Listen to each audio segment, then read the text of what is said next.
Today I'm going to show you guys how I like to design racing posters. So I create a new file and I usually start with a bunch of photos. In this case, this is a 1967 historic McLaren race car. And my friend Tony has this car and asked me to do a poster. So he had all these great old images too, including some schematics and blueprints and pictures of the car throughout the years. So the first thing I'm going to do is look through all the pictures and find the one that I think is like the cover picture. This one might work really good. I like that other head-on shot, but this I think is a crisper photo and I can work with this design. So I import it in. Oh, but this photo's cool too. I think this is my favorite because look at that wing on there, and it looks like it's adjustable too. But can I make this work?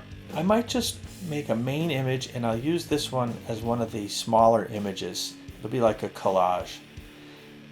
So the first thing I do after I get the photo that I want to use is I painstakingly cut it out. I cut it out using this little magical lasso tool. And as I go around the car, I'm trying to make a nice shape around it. And I can really see how the car is made while I do this. You see how there aren't really any straight lines in the bodywork. They're all like these complex curves.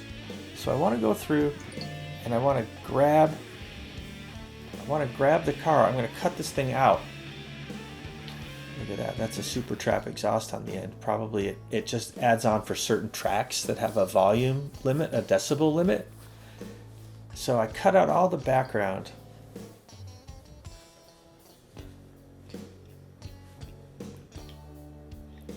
Okay, and these curves are hard to cut around, but I'm going to grab this too, around the helmet, anywhere where you kind of see the road or something behind. I'm going to cut it out. And this is really satisfying. You can see that the edge is sort of feathered. It's not a hard edge. It's a little bit blurred around the edge. And that helps it blend in with whatever background I place this car onto. Okay, I want to touch up all these little extra little spots. Now AI could probably just separate background. That's the new thing, but it's not that good at it for cars. There's a little leftover background imagery that I'm going to remove there. Okay, now this is the part where I'm going to place the car on the poster. I decided to go with a horizontal design. And I'm going to put the car there and set the color balance and really try and make it pop as a poster. Oh, there's a little bit of area back there. I don't want any reflections. I want this car in the poster to look like there's no background. You know, I use the posterize effect to minimize the colors. Now, it would be great if I could use some of these blueprints. These are actual blueprints from the late 60s when this car was designed. This one was folded, and so I'm going to use some tricks here, mildly change the blueprint, but I've sectioned that off so that I don't have the fold of the paper in my poster design. I'm going to make it inverted so it's like a negative. I want it to look like an old blueprint or one of those carbon copies, Okay, so here's a little crease that I don't want to show. I'm using the rubber stamp tool. And I don't have to be perfect because this is the background and it's going to have stuff in front of it. I'm looking through these designs to try and find some really neat elements from these schematics that I could use as a focal point in this poster.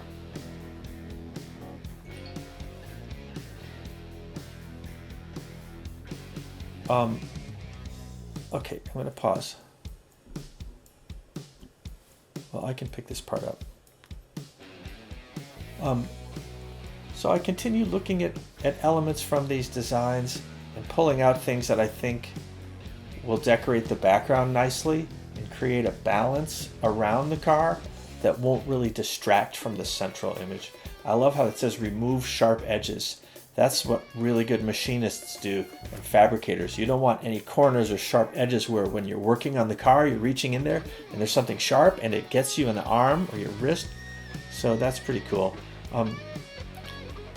here's a little piece. I'm going to go with sort of a common angle. Everything's kind of on an angle. It's not just completely horizontal. So that means all the text and designs that I grab, I tilt to kind of match this angle. The blue stripe on the car is going to be a good way to integrate some color into the design. And so I'll put some blue in different spots.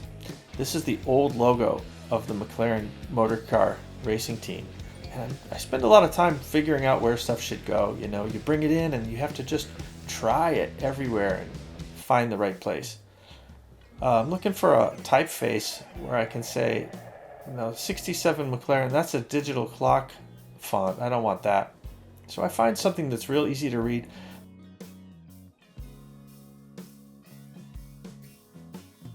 This display is going to be a stand-up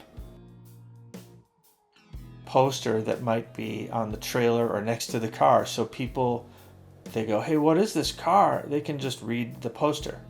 And so you want everything to be easy to read from a distance. A lot of people, unfortunately, don't want to read these small little details. But so just like the car is the focal point, the name of the car is the second biggest thing. I usually call this the header, the text header, and that's what I name my layer in Photoshop.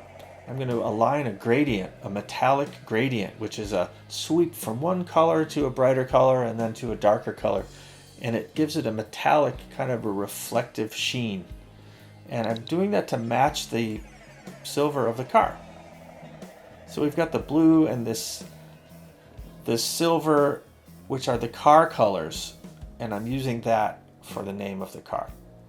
And I spend a lot of time really trying to get these details just right. I'm looking for a different gradient here.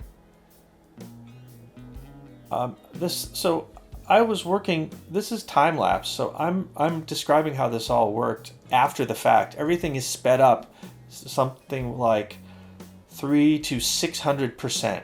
So in real time, this took a couple of days, a couple different sessions, maybe 4 hours here and then like 3 hours later. I came back to it the next day. The car is an M4A, and I can just copy that same kind of technique. 211. I'm going to decide where this goes. Yep, this car is a Formula B. And I like to take the information of the car and create a cluster where it's all anchored together, going the same direction. It all looks like one piece, and it's surrounding the car here. I think it would be cool if it said B in a different way than Formula. If it just said Formula B in the same text, it would look like Formulab. And the B is really significant because there was a Formula A, Formula Junior, Formula 1, Formula 3. There's all these different formula. Formula stands for an open wheel race car. Now I continue to take these details. This was a graphic I created for a racing video of this car. It's also on my channel. You can check it out and watch this car, actually an in-car camera. These are some of the specifications of the car. Once again, a passerby at the races could take a glance at this and understand more about the car. And they might not know where the owner is, and he might be busy. Okay, so this was a really neat piece of the blueprint. It says Bruce McLaren Motor Racing. So this was written by the guy who designed this car back in the day. And it's a really neat thing to have. So I'm going to try and blend it into the background, find a spot for it, and make it all kind of match as if it was the original blueprint. And I use these blend techniques. I'm going to try and blend it. And maybe, that text is really hard to read. BM, standing for Bruce McLaren, one of the most famous figures in the history of motor racing. And there's the guy's name. So I want that to really stand out. So I grabbed another example of this text and serial number, and I'm going to increase the contrast as much as I can. and maybe even touch up the writing with a little dirty brush tool here to make it look like the actual penmanship. Don't worry, I'm going to flip it so that it's white on black instead of black on white, and it'll look great. So there, I use this blend technique. Boop. Come on. It really takes a while to get all of these details. I'm cutting out the extra piece of the background behind that serial number.